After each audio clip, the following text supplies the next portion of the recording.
Hello everyone, we are Ripe Tomatoes, and this is our project WatchNest. So when it comes to this project, we decided to focus on redesigning a TV/movie review platform, Rotten Tomatoes, and significantly improve the user experience and ultimately make an entirely new site.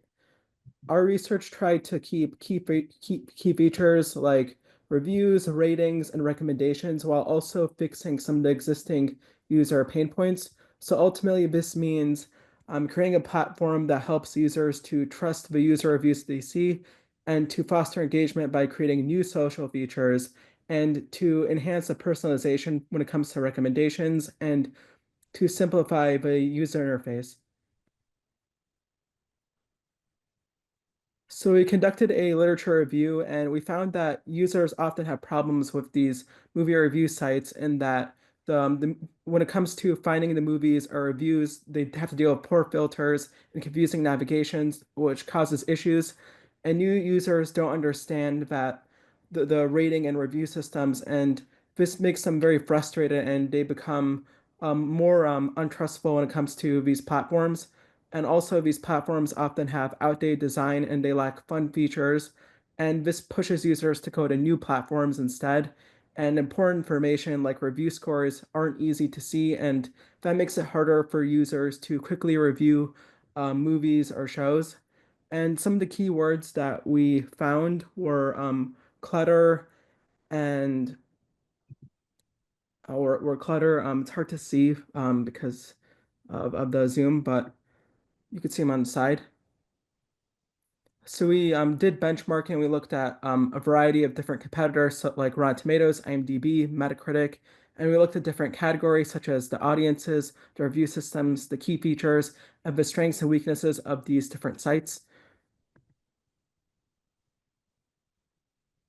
We conducted a survey and we got a total of 21 different responses, and we distributed the survey via friends, family, and also Reddit. So we had 14 questions that focused on demographics, platform usage, and we just wanted open feedback. And so we got a variety of different responses that helped us to look at the user needs and their expectations. So we conducted one-on-one interviews and we also conducted focus groups. So the one-on-one interviews, we had five one-on-one interviews, three in person and two online. The ages were between 22 years old and 55 years old, and included just people watch normal movie/TV show watchers. We had 18 questions for each participant, and we looked at their personal habits, their frustrations, and what they would like for features. And for the focus groups, we had a group in their 20s and in their 50s. We had 10 different key discussion prompts, and we compared with different perspectives and demographics. When it came to data coding and analysis, we found that 52% of people prefer social features when it comes to interacting with others, and they use the trailer to decide what to watch. And 61% of people found users prefer user reviews, or they like to compare the user reviews and the critic options, so not just relying on the critics. Users think that critic reviews are often harsh and pretentious, and they trust their friends, family members, and social media more. Users want personalized recommendations and the ability to thumbs up and down, but they also fear less variety, which is something that AI could help with. 43% of users found that the current platforms are often cluttered and hard to navigate. So we had two different personas. Our first persona was Michael Thompson, who is a automotive engineer who likes weightlifting and playing video games, and he likes to keep up with what's going on in the film industry. And so he likes to get the latest updates on what's going on in the industry, but he distrusts a lot of the ratings he sees, and he thinks that they're inflated, and he thinks that these review sites are often cluttered. The second persona is Laura Miller, and she's a HR director who has a family and enjoys spin class. And because of that, because she's busy, she finds time to research movies, but she likes to stay informed, and likes to watch entertainment with her family. But she struggles to find the time, and often these sites are cluttered, and it's hard for her to find age-appropriate content. So we conducted two user journeys for each persona. For the first persona, for Michael Thompson, he wanted to learn more about the latest movies in Hollywood, and so he learned more information about the movies, their development, their backgrounds, and then he interacted with other people on the site, and he looked at the different trends in the industry, and he shared some of the knowledge that he learned on this site with other people. And then, based off of the research he had done, he went out to see a movie, and then he shared his thoughts about the movie that he saw. For Laura Miller. So she wanted to find a good movie to see with her family at the theater. So she looked at different films and checked the reviews, and then she picked a movie to see. Afterwards, she bought tickets to see the film, and she went and saw it, and then posted her review, and then followed up on the review. So saw how people are responding and maybe interact with them. So what we know so far is that user reviews are preferred by users more than the critic reviews, and that community features are quite important. So communicating with others, following, sharing, and people have a strong interest in personalized recommendations. So we generated 99 unrestricted ideas, and the goal here was just creativity. So even if the ideas were a bit unfeasible, we still decided to throw them out. And we ultimately narrowed those ideas down to 50 and then organized them into three themes. Now I'm gonna pass the presentation to Hemi to talk further. Hi, this is Hemi, and I'll be discussing our idea sorting. From the 99 ideas, we narrowed down to 50 ideas that were categorized into three themes, which are reviews and rating systems, community engagement, and recommendation and personalization. Then they were evaluated with 5 criteria: feasibility, impact, creativity, clarity, and alignment with project goals, and graded them with stars, where 1 star is poor, meaning ideas that fail to meet large portion of the criteria, and 5 stars meant it was excellent and fantastic ideas that met all criteria. And each criteria asks essential questions. For feasibility, it asks how realistic is it to implement this idea? For impact, to what extent will this idea affect users? For creativity, how original or innovative is this idea? For clarity, is the idea straightforward and easy to understand? For alignment with goals, does the idea support the project's overall objectives? Then 10 feasible ideas were selected for wireframing, and 10 non-feasible ideas were selected for storyboarding.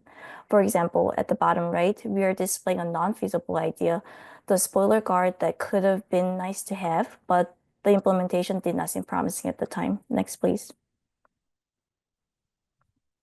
And this is the stage of our storyboard. In the first one, it's a cozy evening at home, and two friends are trying to decide what to watch for their movie night. They're scrolling through options but feel stuck. One friend suggests checking Rotten Tomatoes for ideas, but the other complains that the site feels just boring, just lists and stars raining without any real enjoyment. Feeling frustrated, they start exploring alternatives, hoping to find something more interactive and engaging. Then that's when they discover WatchNest. In the second drawing, they're excited to try out WatchNest. The friends open the app and they're greeted by a holographic guide who warmly welcomes them to the platform. The guide suggests using a VR headset for immersive experience, and the friends are eagerly complying. Suddenly, their living room transforms into a dynamic hub of movie reviews. Instead of static star ratings, they're seeing real people reacting and rating movies right in front of them. The interactive and lifelike reviews bring a whole new level of excitement to the movie night planning. In the last one, which is at the bottom right, the immersive experience doesn't stop there. With their VR headset, the friends enter a virtual movie theater where they can watch TV shows and movies alongside people from all over the globe. The platform also includes cutting-edge features like analyzing dreams to recommend films tailored to their brother's subconscious interests. These futuristic capabilities make the experience more personal, social, and thrilling. The friends are amazed by how WatchNest not only brings them closer, but also redefines the future of movie and TV reviewing platforms. Next, please. And this is our menu structure. I won't read all of them, but to create wireframes, we first created the menu structure based on the main function allocations we defined, which are trending, filmed, community, and profile. Next, please. And to create the wireframes, we also create the information architecture based on the previous main function allocations. The home screen is located on the top, and the main functions are broken down as you go down to the bottom. And the regular boxes with the gray rhombus mean they are the buttons where user can select by clicking with the mouse. Next, please. And over here, we're sharing two examples of our low fidelity wireframes that we created by using Figma. The one on the left is the home page. The one on the right is the films page, which is the core page of the WatchNest. Next, please. And we're continuing sharing our low fidelity wireframes. The one on the left is a dedicated film page where you can see the details of the selected movie, such as the cast, rating, synopsis, and etc. The one on the right is the create review page that is designed to let the users express their views of movies afterward. Next, please. And this is another set of our low fidelity wireframes. The one on the left is the community page where users can virtually basically hang out by participating in polls, quizzes, and trivia. The one on the right is our profile page. It has a unique space just for one user where they can find their past reviews, find their followers, or personalize their all-time favorite movies. Next, please. And to polish and enhance our WatchNest prototype, we also had to enhance our GUI libraries such as colors, typography, fonts, and iconography, as the previous selections might not have given the overall modernized look and feel. On the left, we can see that previous GUI selection that reminded the red carpet and curtains that may feel heavy. On the right, we can see how the current choice of GUI gives more lighter feel with a variety of colors without looking too overwhelming in the eyes. One thing I wanted to point out is that our improved iconography, which utilize the universal icons that we are familiar with, which are thumb up for like, thumb down for dislike, star for favorites, a conversation bubble for comments, a pencil for edit, and 3 horizontal dots for more. Next, please. And through our user study, we were able to get valuable feedback that guide our brainstorming and think of new innovative features. We use these insights to shape and refine the conceptual design of the WatchNest. During the conceptual design phase, we learned the importance of sketching designs, planning the GUI library, and defining clear requirements before starting the wireframe process. We believe these would help improve our workflow in the future projects. Next, please. And when we conducted the user study with the low fidelity prototype, we received both good and bad feedback, and they were broken down to 3 categories: visuals, community, and reviews. For the visual, participants mentioned that there was too much white space and lacked engaging visuals like images. They mentioned that design was clean but could feel more dynamic and informative. Users found it confusing to navigate without clear page indicators. They suggested improvements include breadcrumb navigation and better organized menus. For the community, the participants expressed that the community page felt overwhelming, layout needed to be simplified, and forums could use a Reddit-inspired design and more interactive features like trending polls. For the reviews, we were told that process is straightforward, but users wanted drag and drop attachments and improved spoiler tag toggling. Next, please. So this is our prototype demo. In this demo, you are seeing how users are able to interact with features like the watch list, reviewing system, and social features, and how the key ideas from the idea books, such as the personalized ratings, spoiler controls, social recommendations, quizzes, and dynamic design features are shown. In the next slide, we'll watch the non-feasible idea storyboard we created with Storyboarder AI. On Friday night, Eric has his friends over and decides to watch a movie. He pulls out his phone and opens the WatchNest app. The hologram assistant recommends a great film for them, Space Cowboy. They turn the movie on, and as it progresses, Eric cannot believe the smart plot twists. He takes a picture of a scene with the camera feature within the WatchNest app, and he finds the movie information at the tip of his finger. He decides to write a review excitedly. As he selects the submit button, WatchNest's spoiler alert feature is triggered, and it tells him to revise it to not spoil too much about the movie. He revises the review so other audience can figure out what the space cowboy had found in Neptune, and the WatchNest happily says, "Thank you for your review." After the space cowboy movie ends, he and his friends decide to watch The Adventure Island and tell them how this movie is more predictable yet still funny. The WatchNest goes off on Eric's phone and says, "A movie detected. Would you like to leave a review?" Eric doesn't see any reason not to, and carries on leaving a review about The Adventure Island. WatchNest is the only entertainment friend you can count on. And due to the technical unfeasibility and privacy concerns, some of the ideas such as hologram assistant and audio spoiler alert were shared only in that storyboard. And during the detailed design phase, we gained more knowledge on how to design wireframes and create storyboards, which would be useful to us in the future, and learn that certain functionalities included in the prototype may not actually be possible to implement in real-world scenario. We also learned that in order to find any issues and make improvements was to have thorough user testings. Next, Molouk will explain our prototype design evaluation. Hi everyone, this is Molouk. So as Hemi just went over, we had a working prototype and it was time to validate our ideas through the design evaluation. Our goal was to ensure that our design not only looked good, but also functioned well for real users. So we conducted 2 rounds of one-on-one interviews, which was a total of 12 sessions, and that included 6 participants per round. These were a mix of online and in-person sessions, and our participants included casual moviegoers, film critics, passionate fans, and just users looking to discover new films. And to evaluate the design, we used both qualitative and quantitative methods. These included usability testing with a Think Aloud protocol, the expert review, and the system usability scale known as SUS to get measurable data on user satisfaction. And through these combined methods, we were able to gain insight into how users navigated the platform, where they experienced friction, and what features they found most engaging or confusing. Next slide, please. And so for the usability testing, we guided participants through 4 key tasks that reflect typical platform usage.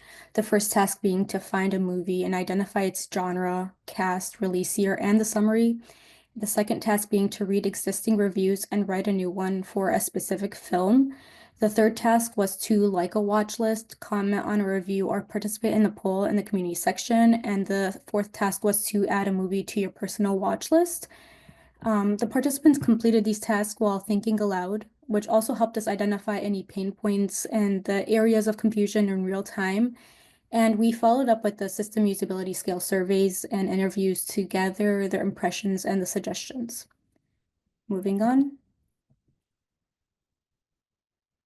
So our evaluations uncovered key areas for improvements. Users wanted the genre tags and the previews and the trending page, better sorting and filtering, and easier access to their watch list, which was previously located in the profile page. They also asked for a deeper integration of community content within the movie page and a simplified community tab to reduce the information overload that was presented. And to make sense of the feedback, we use a qualitative coding approach, grouping the responses into the themes and tagging the usability issues, which we have shown on the right side. And this helped us directly tie user concerns to specific design elements for our improvements in the next round. Next slide, please. So one of the changes that I mentioned was moving the watch list from the user profile to a more contextually relevant location, which is on the trending page. And this helped us reduce the friction and made the feature more accessible to users, which aligns with the usability principle of visibility and user control. Moving on. We also introduced the dynamic filtering and sorting tools directly on the film page, which empowers users to find the content faster and also allows them to personalize what genres or categories they want to see on this film page. And that allows for flexible user flow, especially important to users who want that specific viewing preference. Next slide. The film page, we expanded to include more reviews and social features such as friends who've seen the movie, the watch list with the movie in it, and the related films. And this not only boosted engagement, but also strengthened the information architecture by organizing the content around relevance and social trust. Moving on. We also reconstructed the review process to match user expectations, adding a logical flow and new tags. So we reordered where the tags show in the writer review page. And this supports the AI-generated summaries on the film page that we had, which enhances the consistency and efficiency in the user input. Moving on. So finally, we adopted the full width sections and better grouping on the community tab. Previously, we had them split up into the screen, and this helped us improve the clarity and navigation. These changes also align with the minimalist design principles, helping users scan each category and interpret the content more easily. Moving on. And after these revisions, the users reported that the design felt more intuitive in our second round of interviews. They appreciated the added movie details, the better sorting options, and the embedded social features that we have in the dedicated film page. And navigation was also easier, and tasks like creating a watch list or writing the reviews became more straightforward. Moving on. In terms of the task completion, we saw a noticeable improvement between rounds 1 and 2. Users were able to finish the tasks more quickly and with fewer errors, especially for the high priority actions like searching for a film, identifying its details, adding a movie to their watch list, and writing and reading reviews. And then during the first round, users often hesitated or needed some sort of clarification, but by the second round, we observed more confident, fluid interactions. And this told us that our changes like better layout, organization, improved labeling, and streamlined access points were making a real difference in our wireframes. Next slide. So to compare our system usability scales, it's important to note that even from the start, our score was relatively high, and users found that the platform was usable and functional overall. With that said, we saw a slight increase in the system usability scores during the second round, showing that even a small refinement can make a strong impression. And more users described the experience as quick, intuitive, and pleasant, with the interface feeling less cluttered and easier to navigate. So while jumping from high to higher may be challenging, it was clear that our revisions at least made a difference in the interface and feeling faster to complete the task, which is a big one in user-centered design. Moving on. And even though our second round of testing did show significant improvements in both of the charts that we just previously showed, there were still a few areas of improvement and refinement. So first, users suggested simplifying the community tab. People recommended maybe using collapsible sections or categorized filters to make browsing the community content more manageable. And then second, participants wanted better visibility for filtering and sorting tools, not just on the film page as we had, but across the entire film platform. And this would also support more customized content discovery. And then another key suggestion was adding clear contextual labels in the storyboard with like short descriptions, especially for the newer features that were introduced. And while the visuals were more appealing, some interactions weren't immediately intuitive. So overall, these suggestions helped us identify opportunities for the future of WatchNest. Moving on. So as we wrap up, we wanted to reflect on the value of the project and the lessons that we learned. From the research to testing revised wireframes, our goal was to create an engaging, trustworthy, and user-friendly movie review platform. And we explored AI tools like Storyboard or AI to visualize the user flows for the storyboard. And we also incorporated AI-generated review summaries and the wireframes for the rating section in the dedicated film page. And then time constraints, limited testing and scope restrictions meant we couldn't fully iterate on some of the concepts or develop more advanced features. However, despite these challenges, we gained invaluable insights, including the importance of early user research, the power of iterative testing, and the balance between user needs and technical feasibility. And this experience also strengthened our collaboration skills. And with Dr. Kim's guidance, we gained hands-on experience in the full UX design cycle. So that concludes our final presentation for Team Ripe Tomatoes on the WatchNest platform. Thank you.